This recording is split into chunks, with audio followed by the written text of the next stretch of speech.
I can't believe that video was taken in 2019, definitely over my 40s.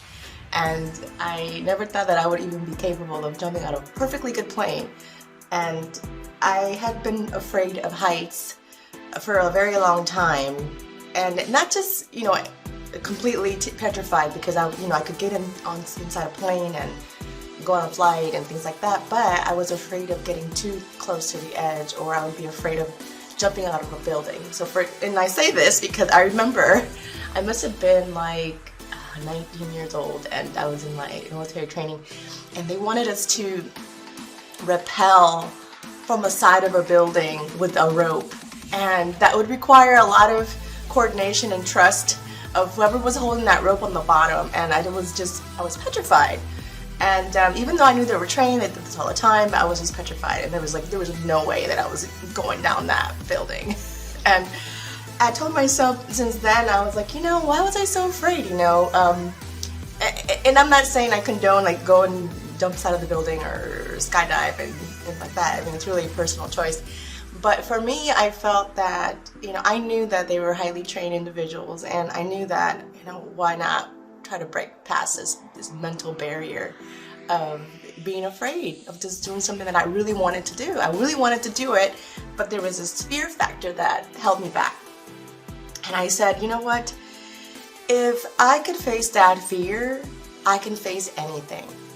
That's a life or death scenario. And a lot of the things that we face are not life or death. So I really believe that if I can face that, I can face anything, and so can you.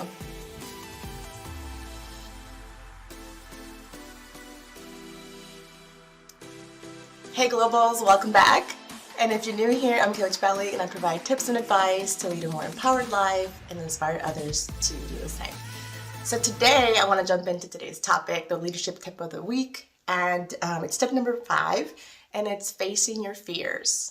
So why, I wanted to do this video is that a lot of times we hold ourselves back of doing the things that we most want, or the things that are going to help us progress in our life, in our careers. And this was one of the many fears that I had, was jumping out of a plane, and there were so many other fears that I had. And I want to share something a little personal. I think I'm at the point now where I can share the story and not be so embarrassed about it. So many of you have been following me on YouTube and my videos, and what you probably didn't know about me, unless you knew me really well, is that I was afraid of speaking in public. And I'm not sure why it would happen as a kid, but there was a point in my life where I was really terrified of, being in front of the class or having to speak up or do a speech. Like sometimes I would even stutter, and that would even make it worse, and I wouldn't want to even get up again. And it was just so embarrassing that fear just sprung up in me, and I was like, I'm not gonna put myself in those situations. And as I got older and started getting into my career, a lot of the things that I enjoyed doing, like I love teaching and training, I love sharing ideas, and even some of the jobs where I was responsible for projects, like you have to get up and present and be able to speak and ask questions and facilitate. And there was no way that I could get through life without having to speak up and say the things that needed to be said. And so at some point, earlier in my career, I was invited to go do a speech for my old high school. And they wanted people that had graduated and wanted to share some of their success stories. And at that point, I must have been probably in my early 20s, really early 20s. And I remember I practiced my speech, I wrote it out, I had all these notes, and I was like, okay, I got this. Like, I'm going up there, I have my speech, I'm fine, you'll be fine. And it was like, okay, I'm facing this fear, just like I faced the fear of getting on my plane. And as I got up on stage, there must have been 100 or 200 people on the stage. My parents were there recording it with those old school cameras, and I was like, okay, I'm doing this, I'm here. And I just remembered as I'm going through my speech, probably within the first few minutes of it, like maybe less than 5 minutes into it, my pages were out of order. I was like, oh my gosh, what am I gonna do? Like, all my pages are out of order, and mentally I was panicking, and I had to like keep my composure. I was in front of a bunch of people, and I couldn't just get off the stage and, like, I'll be right back, I need to fix my pages. And I just remember this my inner voice, and something much more powerful than me that just said to me, I heard in my head, is, you know what, it's okay. Like, you know exactly what you want to say. You're more than prepared. You wrote this speech out. You went over it so many times. And at the end of the day, you got to speak from your heart, the message that you want to get across. And I just took a deep breath. And at that point, I said, okay, I'm doing this. So all of a sudden, like, when I finally relaxed and started talking through the speech, everything came out perfectly, as perfect as it needed to be. Did I say every single word on the page? No. Did I mention every single example? No, I did not. But I connected with the audience. I was able to get past the fear, which was the most important part. And there are different reasons why people are afraid to do things, and it holds them back from really amazing opportunities that could help them. And whether it's in starting a relationship, or whether it's getting an opportunity to do a specific job or a promotion. And sometimes they don't even apply for a specific job because they're like, well, this requires me to do this, and I don't feel comfortable or confident in that. And sometimes you just have to just go for it. You're never going to get a perfect scenario, but the important thing is that you face that fear. And there's different reasons why, why we fear things. But I'm going to talk about two things. For example, actually three things. So the first thing is, people sometimes believe that if I get up on stage, for example, or if I do this specific job or project a certain way, or if I say this or do that, I'm going to be criticized. Someone's going to look at me and they're going to judge me, and they're going to criticize me because, for whatever reason, they're going to pinpoint all the things that I did wrong, and what they don't like, and what I should be doing, and have their own opinion about it. Well, guess what? That's their opinion, and at the end of the day, at least you're trying, you're giving it a shot. Are they? And even if they are, at the end of the day, it's really about what makes you feel comfortable and confident. And you're not in competition with anyone. You're just doing your best you can every day with whatever it is that you're doing. The second thing is the fear of making mistakes, which kind of goes into criticism. But even if you're not being criticized by others, sometimes you personally are criticizing yourself. So you may not want to do something because, if I don't get it perfect, or it's not 100%, then I don't want to make a mistake. And there's certain jobs that you don't want to make a mistake when it deals with safety, safety things. Like, you don't want to make a mistake, and usually a lot of safety things have a process or certain techniques and tools in place so that you don't make those mistakes. But as human beings, you're going to make mistakes. It makes you human. You're not a robot. So that's another reason why people are afraid of trying new things, because they're afraid of not getting it perfect. And I can give you a prime example. So I decided this year to learn to play the guitar. Believe me, I make mistakes all the time on that guitar. Where I put my fingers and practice, but and I still put it out there, and I say, okay, I'm new. This is something new. So of course I'm going to make mistakes. Or let's say you're learning a new language. So I'm here in Germany, I'm learning a little bit of German, and I see a lot of folks that really have to learn the language because of the jobs that they're in, and sometimes they're afraid of practicing their German, or because, oh, I'm not going to say it perfect, my accent, all these different things. And I'm like, it's, you're human. If they were trying to learn your language or something else, they probably would make the same mistakes. So it's important that you just be kind and gentle to yourself, and don't hold yourself back out of fear because of fear of mistakes. And then the last one, I think there's a lot of people that may feel or have like what they call the imposter syndrome.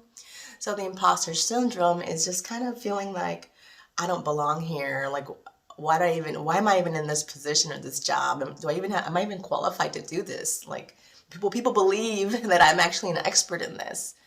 And, but whether you believe it or not, you are the expert. If you were hired to do a job and you were given that job, then they saw the potential in you, and they know what you're capable of. Or if you're trying something, and even if you don't get it perfect, it doesn't make you less of an expert. It doesn't make you less of a knowledgeable person. So being able to get past that is so important, because you can't let that fear hold you back. So those are the three types of the reasons why fears hold us back. Not being afraid of being criticized, being afraid of making a mistake, or being afraid of being looked at as an imposter, like you're just fake, you're not really an expert. And we have to really get past those mental barriers that hold us back in fear. But there's actually many reasons why fears are really good for us. It's if we weren't afraid of anything, I would wonder, like, are you even challenging yourself? And when fear has to creep up in certain situations, it means that you're doing something to challenge yourself, to do something that doesn't make you always feel comfortable. And I'm not saying, so there's an innate reason why human beings have fears. And in the beginning of time, one of the primal reasons to have a fear is you didn't want to get attacked by a wild animal and be eaten alive. I mean, those are some reasons to feel fear. Or if you're in a situation that seems dangerous, then of course you're going to be afraid, and you want to then step back and calculate the fear. Or when you're a child and there's a fire, and your parents tell you, like, don't touch the fire, you're gonna get burned. But as soon as you get close to it, you feel the heat, and it makes you afraid. Like, if I touch this, am I gonna get hurt? So those are some like natural reasons to be afraid. And it teaches you what you should do, what you should not do. It helps you build that wisdom. So that's one of the first reasons why fear is really good, because it helps you become wiser. It makes you learn. Every single time you're facing a fear, you're able to see and calculate the risk and identify, okay, how should I approach this scenario?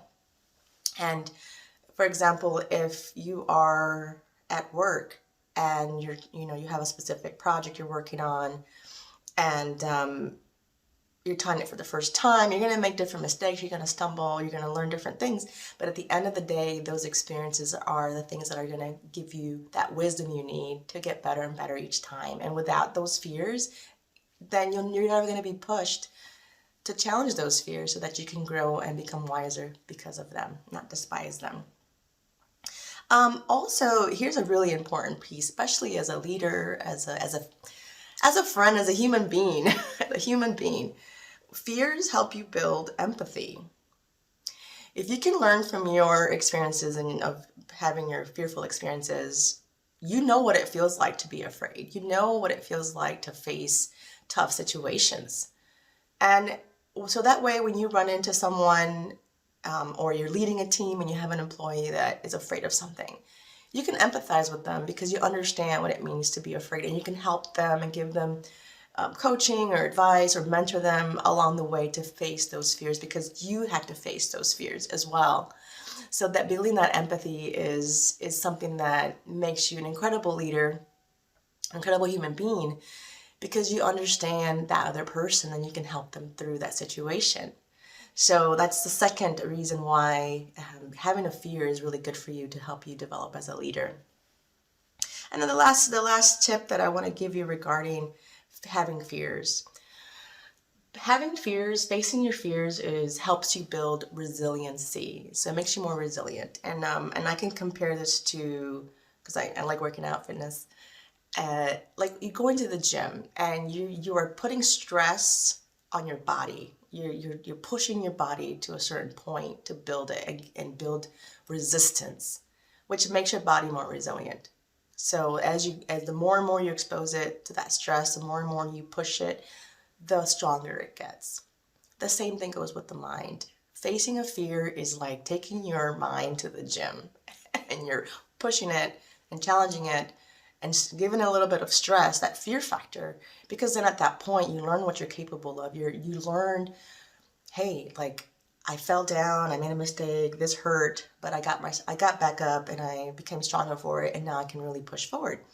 And that's a really amazing quality to have as a leader, is to be able to get past your fears, get past tough situations, get past those mistakes you make, become wiser and stronger so that you can, be able to lead through your life and do the things that you most desire and not let those things hold you back. So some people may feel like, well, if I show my fears, if I share my fears, it makes me appear weak. And but actually, on the contrary, having fears doesn't make you weak. It makes you human. It actually makes you strong, because you're able to look past the fear and do it anyways. That makes you stronger than anyone who says they don't have any fears. If they have no fears, then maybe they're not pushing themselves very much, or they're not really being true to themselves.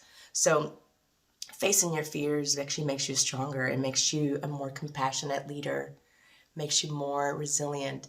So it's just the total opposite.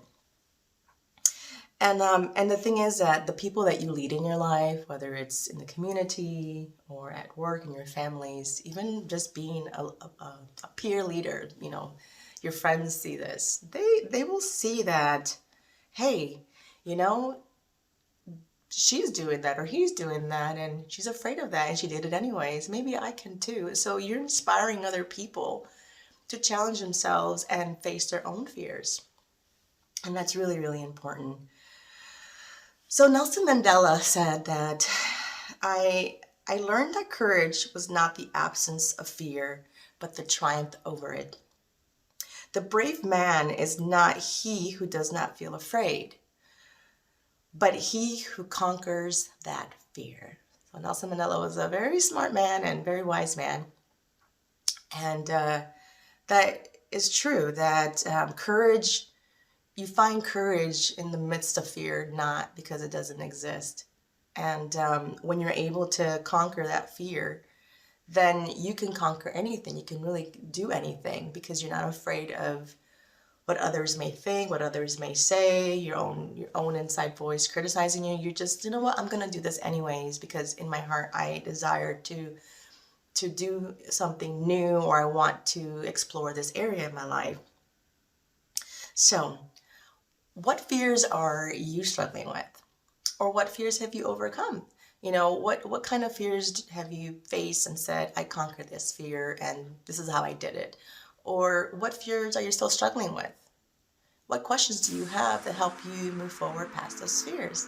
Type me a comment below. Let me know your thoughts, or type a heart to let me know that you are working towards conquering your fears to be a more empowered leader and inspiring others to do the same. So thank you for listening. I hope this was something that you can take and reflect upon and share with others. Don't forget to hit the like button and then subscribe so that you don't miss any of my videos every week. And I hope you have a wonderful day, and we'll see you next week.